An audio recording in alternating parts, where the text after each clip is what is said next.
So we've had a lot of things happening in college football, all leading up to what happened yesterday. We still got a ways to go. Dan Murphy of ESPN has been all over this story. He joins us here on TexAgs Radio. Dan, thanks for joining us, man. How are you? Good morning, fellas. How we doing? We're good, man. Let's it's kind of I don't know if it's a weird way to start the interview, but like, how did we get here? Like, I feel like just the dumb decisions of Mark Emmert and the NCAA are kind of why we fast forward to where we are here. Just kind of take us through how we ended up to yesterday's landmark day.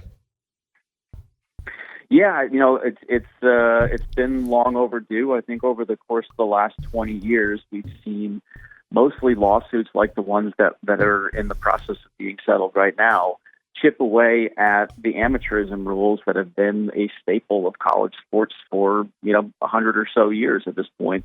And yesterday was a breaking point in that. I think what we've also seen over the last 20 years is that's happening is an explosion, like the graph of revenue for these big-time football programs and other college sports programs over that time period as conferences started their own TV networks and TV deals exploded and college football playoff ride has been exponential. And it's gotten to a point where there's too much money not to look at this and see it as the multi-billion-dollar entertainment industry that it is.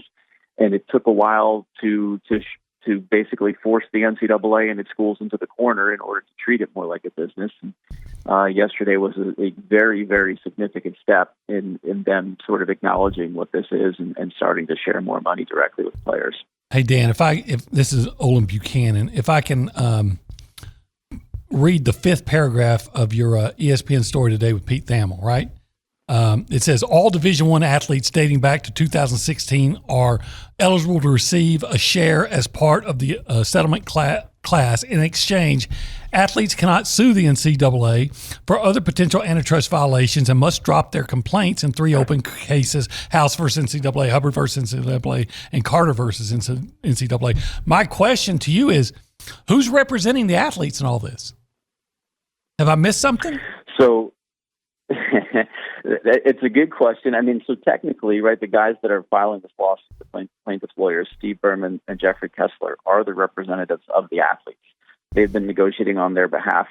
They sued on behalf of three named athletes, a college swimmer, a women's basketball player, and a former Illinois football player.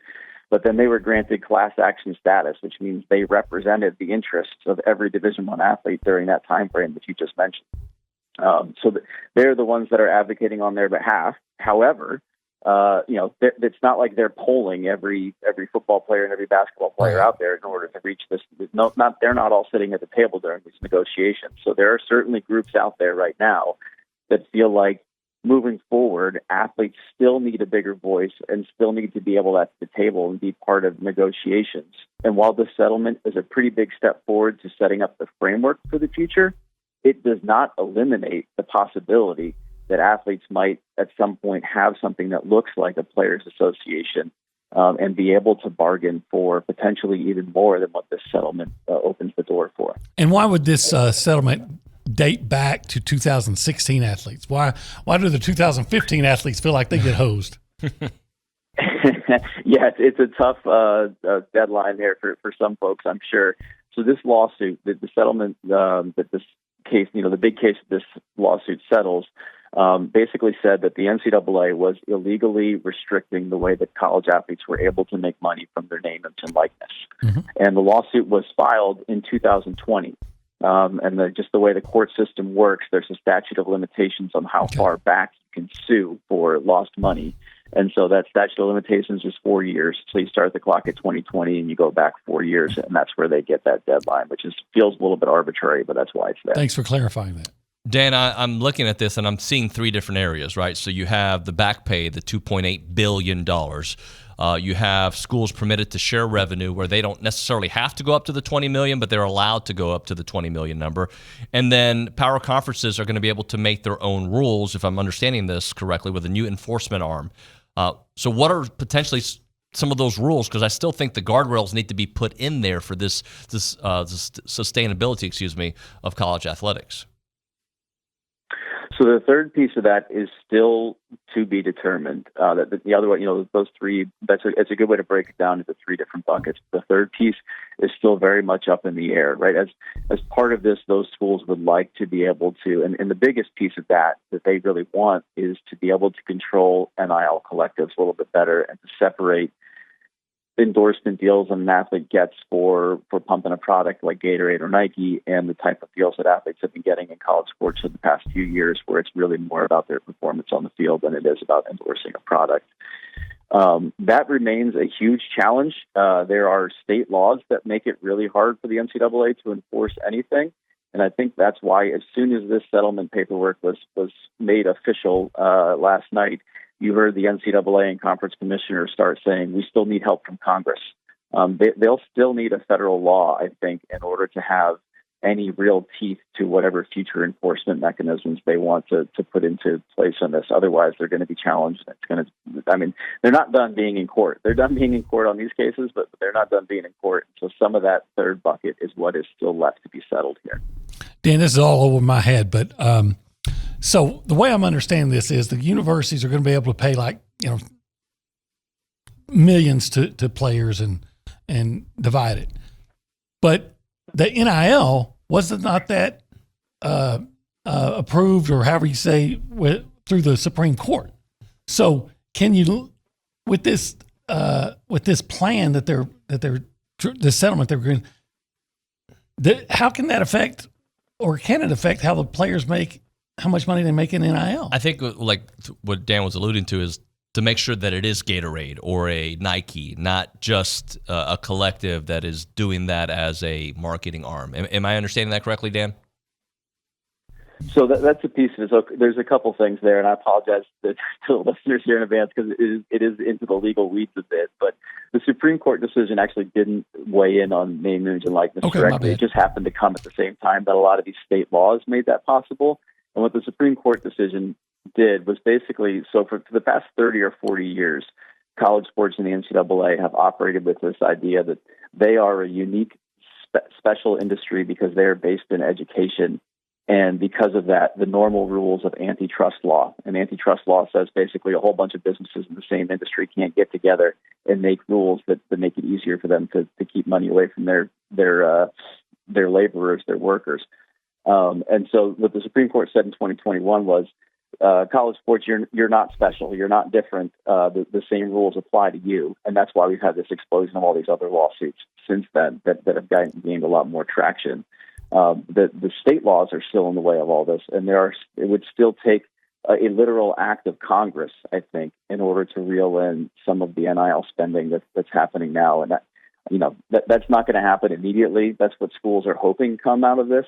But I don't think there's any guarantee there. As we said, this is obviously a very big step forward, but it is not a silver bullet that all of a sudden adds stability to college sports. There are still some big pieces of this yet to be sorted out. So there's good reason for all of this to be confusing, because even the people running college sports, the people that I've been talking to all week of athletic directors, are also confused by what this looks like going forward.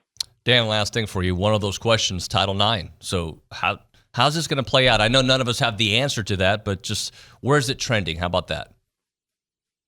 Yeah, that's a big one and a huge concern from people in athletic departments right now. The schools are going to be paying this money directly, and Title IX requires schools to provide equal opportunity and equal benefits to men and women in college sports. So if the money is coming straight from the schools, there's a belief that that money will have to be, every dollar you spend on an athlete on a men's team, you'll have to spend that equal dollar on an athlete on a women's team. And so it's unclear whether that's going to be fully applied in this way, but it seems like it will, which means that $20 million big pot of money that we talked about is going to likely have to be split widely between men's teams and women's teams. So suddenly you're down to something that looks more like potentially a $10 million pot of money for your football and your basketball teams, which frankly is not much more than what a school like Texas A&M or a lot of other big-time programs are already sort of funneling into their football programs through their NIL collectives. So there's a version of this, depending on how the Title IX stuff shakes out, where it is a great deal for women's athletes. It's a really good deal for past athletes who get a chunk of that $2.8 billion pot of money that we talked about earlier. But it's really not much different for big-time college football programs in terms of the amount of money that's eventually landing in the pockets of their top athletes. Dan, great reporting, man. Thanks so much for joining us. Let's do it again, all right? Yeah, maybe we'll have some more answers here soon. But I will say that it is a big day, and by this time next year, we're going to be talking about how rosters are managed based on where schools are spending money on players, which will be a significant difference for college football fans. That is right. We're looking forward to the changes, but I'm also kind of scared about them. Thank you, Dan. Appreciate your time. Thanks, guys. I can see the frustration for like a football player and a basketball player that says, hey, we are making the money. Yep. Why don't we get the most of it? Why do we have to, why don't we, why does not the football or basketball players, men basketball players, why do they not get 80% of it? Yep. If we're making all the, but that's just the way the laws are written.